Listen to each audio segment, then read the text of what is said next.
নমস্কার বন্ধুরা, AJP creation with রান্নাঘরে আপনাদের সকলকে স্বাগত জানিয়ে শুরু করছি আরও একটি নতুন পর্ব। আজ আরও একটি মজাদার নতুন ইন্টারেস্টিং রেসিপি নিয়ে হাজির হয়েছি আপনাদের সামনে। আজ আমি বানাবো মোস্ট ভাইরাল এবং টেস্টি সেই ডিম পরোটার রেসিপি। চলুন তাহলে আর বেশি দেরি না করে রেসিপিটি শুরু করা যাক। রেসিপিটি শুরু করার আগে প্রত্যেকবারের মতো আপনাদের কাছে একটাই অনুরোধ, ভিডিওটা একটু স্কিপ না করে প্রথম থেকে শেষ পর্যন্ত দেখতে থাকুন এবং রেসিপিটি ভালো লাগলে অবশ্যই একটা লাইক করে চ্যানেলটিকে সাবস্ক্রাইব করে রাখার অনুরোধ রইল। রেসিপিটি বানানোর জন্য প্রথমে আমি ময়দা মেখে নেব। তার জন্য কিছু পরিমাণ ময়দা নিয়ে নিয়েছি। তারপর দিয়ে দিচ্ছি স্বাদমতো নুন। তারপর দিয়ে দিচ্ছি তাতে উষ্ণ গরম জল।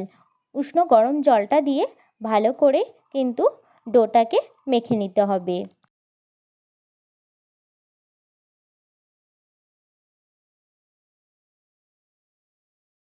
এই পর্যায়ে ময়দাটা কিন্তু আমার মেখে নেওয়া হয়ে গেছে, ডোটা রেডি হয়ে গেছে। তো এটাকে ঢাকা দিয়ে এক সাইডে রেখে দেব। 30 মিনিট পর ফিরে আসলাম। ময়দার ডোটা কিন্তু একদম সেট হয়ে গেছে। তারপর আমি এখানে একটা থালা নিয়ে নিয়েছি। তারপর সেই থালার মধ্যে আমি ডিম ফাটিয়ে নিচ্ছি। আমি এখানে 3টে ডিম ফাটিয়ে নিচ্ছি।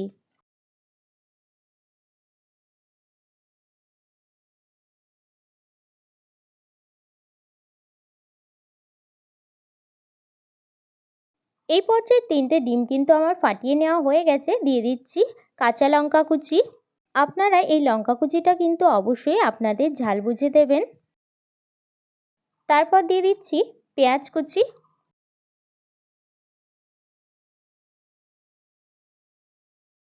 দিয়ে দিচ্ছি বিলাতি ধনেপাতা কুচি।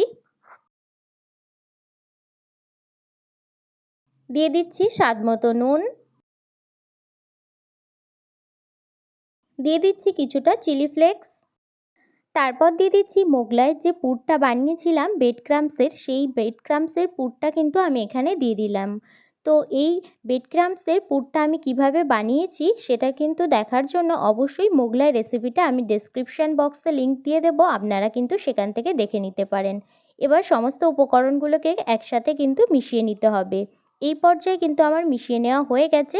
আর ময়দার ডোটা থেকে কিন্তু আমি লেচিও কেটে নিয়েছি। এবার রুটি বেলে নেব।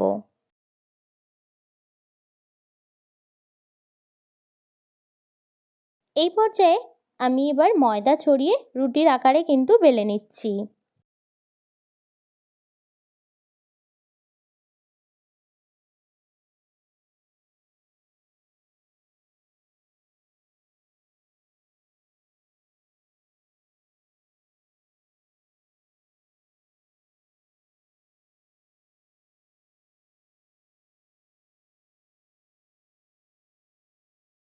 এই পর্যায়ে রুটিটা কিন্তু আমার বেলে নেওয়া হয়ে গেছে। আমি একটু বেশ পাতলা করেই কিন্তু বেলে নিয়েছি। তারপর আমি এখানে দিয়ে দিচ্ছি একটু সাদা তেল, অর্থাৎ রিফাইন্ড অয়েল।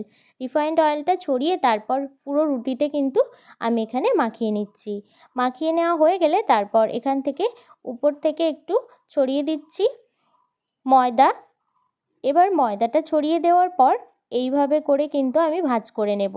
ঠিক আমি যেমনভাবে ভাঁজ করছি আপনারা কিন্তু ঠিক তেমনভাবে ভাঁজ করে নেবেন। ভাঁজ করে নিয়ে রুটিটা বেলবেন, তাহলে কিন্তু পরোটাটা একদম পারফেক্ট হবে আর অসংখ্য লেয়ার যুক্ত হবে।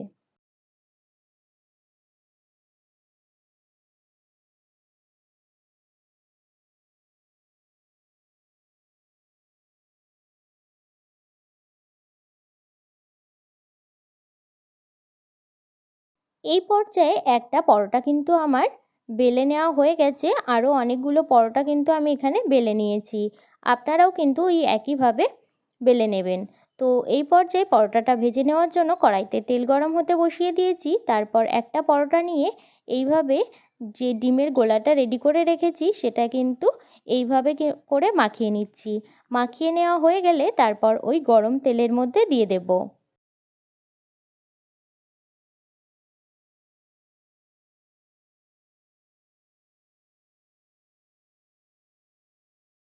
পরোটাটা এক পিঠ একটু ভেজে নেওয়ার পর তারপর এরকম যখন ফুলে উঠতে শুরু করবে তখন কিন্তু উল্টে দিতে হবে।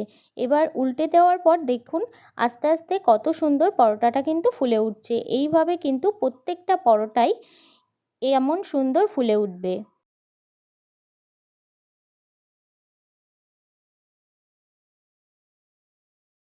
পরোটাটার দুই পিঠই কিন্তু খুব সুন্দরভাবে এইভাবে করে ভেজে নিতে হবে। এই পর্যায়ে পরোটাটা কিন্তু দেখুন কতটা ফুলে উঠেছে, আপনারা দেখেই বুঝতে পারছেন কতটা ফুলে উঠেছে। তো এইভাবে কিন্তু সমস্ত পরোটাগুলো ভেজে নিতে হবে, আর সমস্ত পরোটাগুলোই কিন্তু এইভাবে ফুলবে। তো এই পর্যায়ে একটা পরোটা আমার ভেজে নেওয়া হয়ে গেছে, আমি এবার তুলে নিচ্ছি। ওই একইভাবে সমস্ত বেলে রাখা পরোটাগুলো নিয়ে তারপর এইভাবে ডিমের গোলায় কিন্তু চুবিয়ে নিতে হবে। ডুবিয়ে নিয়ে তারপর কিন্তু এইভাবে করে তারপরে তেলের মধ্যে দিয়ে দিতে হবে, দিয়ে ভেজে নিতে হবে। উল্টে পাল্টে দুই পিঠই খুব সুন্দরভাবে কিন্তু ভেজে নিতে হবে। আরও একটা পরোটা কিন্তু আমি দিয়ে দিলাম ভেজে নেওয়ার জন্য। এইভাবে করেই সমস্ত পরোটাগুলো কিন্তু ভেজে নেব।